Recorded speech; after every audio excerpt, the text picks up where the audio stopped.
ले ये जरा सी रोटी खा ले। नहीं माँ, मैं नहीं खा सकती, लेट हो रहा है। अरे बस एक रोटी खा लेना। रहने दो ना माँ, आपकी रोटी के चक्कर में अगर मेरी बस छूट गई ना तो बॉस मुझे कच्चा चबा जाएंगे। अच्छा बाबा ठीक है, ये ले, ये रोल बना दिया है मैंने, इसे तो हाथ में पकड़ सकती है ना। हाँ जल्दी लाओ, मैं जा रही हूँ, बाय माँ। ये कहानी है रोमिता की, जो अपने माँ बाप की इकलौती संतान थी। उसकी माँ नम्रता और पिता नरेश ने उसकी पढ़ाई लिखाई में कोई कसर नहीं छोड़ी थी, और रोमिता कॉलेज टॉप करने के बाद अब एक आईटी कंपनी में जॉब कर रही थी। फिर उसी शाम, माँ आप पापा की बीवी हो, मेरी नहीं। रोज ऐसे बैठकर मेरा इंतजार क्यों करती हो आप? सो जाया करो ना टाइम से। जब तू माँ बनेगी ना तब तुझे मालूम चलेगा कि अपने बच्चे को देखे बिना माँ की आंखें नहीं लगती। अच्छा पर पहले मेरी शादी तो करवाओ, या ऐसे ही माँ बन जाओ, बताओ। रुक बदमाश कहीं की, अभी बताती हूँ तुझे। रोमिता हंसते हुए अपने कमरे की तरफ जाने लगी, तभी उसके पापा सामने पड़ गए और फिर, अरे अरे क्या हो रहा है भाई? कुछ नहीं पापा, मैंने माँ से कहा कि मेरा हलवा खाने का मन है, तो देखो ना माँ मुझे मारने आ रही है। क्या नम्रता, हलवाई तो मांग रही है, बना दो ना उसके लिए, इसमें इतना गुस्सा करने की क्या बात है? रोमिता अपने परिवार की जान थी। वक्त ऐसे ही हंसते खेलते गुजर रहा था और फिर एक दिन, नम्रता जरा इधर आओ। क्या हुआ जी? अरे वो लखनऊ वाले मौसा जी है ना? हाँ हाँ, क्या हुआ उन्हें? उन्हें कुछ नहीं हुआ, उनका फोन आया था, रोमिता के लिए एक रिश्ता बताया। कह रहे थे कि खुले विचारों वाला परिवार है, उन्हें लड़की के जॉब करने पर भी कोई आपत्ति नहीं है, और सबसे बड़ी बात वो लोग इसी शहर में रहते हैं। अरे वाह, ये तो बहुत अच्छा रहेगा। क्या अच्छा रहेगा माँ? मुझे नहीं करनी शादी वादी। क्यों भाई, क्यों नहीं करनी शादी तुम्हें? मैं चली जाऊंगी तो आप दोनों का ख्याल कौन रखेगा? तुम रखोगी और कौन रखेगा? अभी तो हमारे हाथ पैर चल रहे हैं, जब हम बूढ़े हो जाएं तो हमसे मिलने आती रहना, और क्या। नहीं पापा, पता नहीं कैसे होंगे वो ससुराल वाले, मुझे कहीं नहीं जाना। ऐसा नहीं कहते पगली, बिटिया तो पराया धन होती है, एक न एक दिन तो उसे ससुराल जाना ही पड़ता है। और पता है जिस जगह से रिश्ता आया है ना, उन्हें तेरे जॉब करने से कोई दिक्कत नहीं है, और तो और वो भी इसी शहर में रहते हैं, तो तुझे जॉब बदलनी भी नहीं पड़ेगी। अब बताओ, अब इससे बढ़कर और क्या चाहिए? रोमिता भी यही चाहती थी कि शादी के बाद भी वो जॉब करती रहे, तो काफी मान मनव्वल के बाद उसने इस रिश्ते के लिए हाँ कर दी। और कुछ दिन बाद रोमिता शादी करके रंजीत के घर आ गई। रंजीत एक फैक्ट्री में मैनेजर था। घर में उसके माँ पिता और एक बहन थी जिसकी शादी अभी नहीं हुई थी। और फिर, बहुत किस्मत वाली हो तुम जो तुम्हें हमारे जैसा परिवार मिला। अरे मेरे रंजीत के लिए तो लड़कियों की लाइन लगी हुई थी। अब वैसे ये बताओ, तुम कहाँ जॉब करती हो? मतलब कि तुम्हारा ऑफिस कितना दूर है यहाँ से?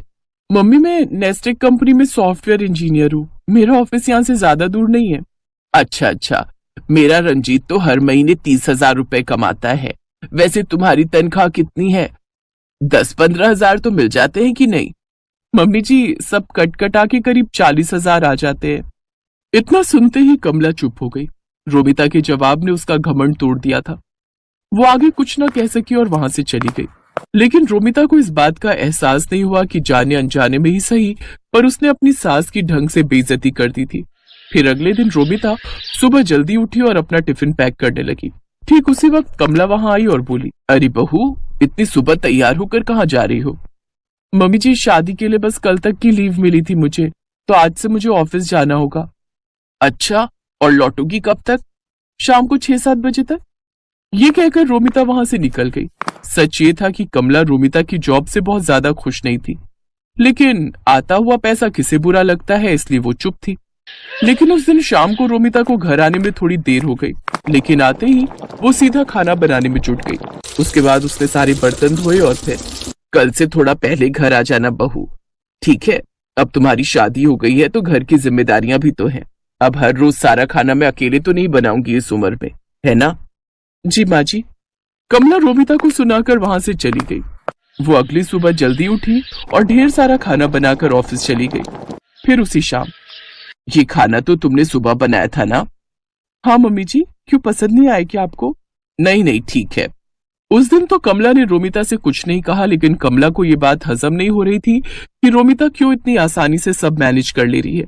फिर एक दिन कमला ने कलेश फैलाने की ठान ही ली और उसी शाम, देखो बहू, मैंने और रंजीत के पापा ने बहुत कोशिश की, मगर हम इतना एडजस्ट नहीं कर पाएंगे। इन्हें गर्म खाना खाने की आदत है, समझी? तो कल से शाम का खाना शाम को ही बनाना, समझी? पर मम्मी जी, अब बहस मत करो मुझसे, जो कह रही हूं बस वही करो। अपनी सास से डांट खाकर रोमिता बहुत परेशान हो गई। उसे समझ में नहीं आ रहा था कि वो ऑफिस के साथ साथ घर का काम कैसे मैनेज करे। इस चक्कर में वो ऑफिस में भी परेशान रहने लगी। फिर अगले दिन, मम्मी जी, मुझे आपसे कुछ बात करनी थी। हाँ बोलो, क्या बात है? वो मैंने रिजाइन कर दिया है, अब कल से मैं ऑफिस नहीं जाऊंगी। अरे पर ऐसा क्यों किया तुमने? क्योंकि ये सब एक साथ मुझसे हो नहीं पा रहा था मम्मी जी। ऑफिस के चक्कर में मैं आप लोगों का ख्याल नहीं रख पा रही थी। अब अच्छा ठीक है, फिर अब जाओ, जाकर मेरे लिए चाय बना दो। अजीब बात यह थी कि जो कमला हमेशा यही चाहती थी कि रोमिता जॉब छोड़ दे, अब वो उसके जॉब छोड़ने पर भी परेशान थी। लेकिन उसने अपनी परेशानी रोमिता के सामने जाहिर नहीं की। उधर अब रोमिता जल्दी जल्दी काम निपटाकर अच्छे से आराम करती। उसे एक ब्रेक चाहिए था जो अब उसे मिल गया था। पर दूसरी तरफ रोमिता के जॉब छोड़ देने से घर का बजट हिल गया था। रंजीत ने रोमिता की सैलरी के दम पर 2-3 लोन भी ले रखे थे, जिनकी सारी किश्तें अब उसे ही चुकानी पड़ रही थी। सिर्फ एक ही महीने में हालत इतनी खराब हो गई कि लोन चुकाने के लिए रिश्तेदारों से कर्ज लेना पड़ गया। और फिर एक शाम पूरे परिवार के सामने कमला ने अपने दिल पर पत्थर रखकर कहा, वो रोमिता, मुझे बुरा लग रहा है कि तुमने नौकरी छोड़ दी। कोई बात नहीं मम्मी जी। नहीं नहीं, अब देखो ना, तुमने इतनी पढ़ाई की, इतने साल काम करके तजुर्बा कमाया, और अब तुम घर बैठी हो, और तुम्हें भी तो अपने ऑफिस की याद आती होगी ना। अब तुम एक काम करो, तुम फिर से नई नौकरी ढूंढो अपने लिए, या फिर अगर पुराने ऑफिस में ही बात बन जाए तो देख लो। ठीक है माँ जी, पर वो खाने का थोड़ा देखना पड़ेगा, मुझसे सारा काम तो नहीं हो पाएगा। अरे नहीं नहीं, मैंने सब सोच लिया है। तुम सुबह सब्जी बना जाना, बाकी मैं दोपहर और शाम को रोटियां बना दिया करूंगी, और जब तुम ऑफिस से लौटोगी तो चाय भी बना दूंगी। ठीक है? ठीक है माँ जी, जैसा आप कहें। अगले दिन सुबह सुबह रोमिता अपने मायके पहुंच गई और सीधा जाकर अपनी माँ के गले लग गई। और फिर, क्यों? कहा था ना, तेरी सास का घमंड एक दिन जरूर टूटेगा। अच्छा ये बता, तेरी छुट्टियां कब खत्म हो रही हैं? आज ही तक थी माँ, कल से वापस ज्वाइन करना है। सही है, चाय पिएगी? नहीं, आज तो मेरी सास के हाथ की चाय पहले से फिक्स है। आप चलो मेरे साथ, आज हम पूरा दिन शॉपिंग करेंगे। रोमिता की बात सुनकर नम्रता मुस्कुरा दी, और इस तरह रोमिता ने अपनी समझदारी से सब ठीक कर दिया। सुबह सुबह खाना बनाकर वो घर के प्रति अपनी जिम्मेदारी भी पूरी कर रही थी, और पैसे कमाकर घर के बजट को भी संभाल रही थी।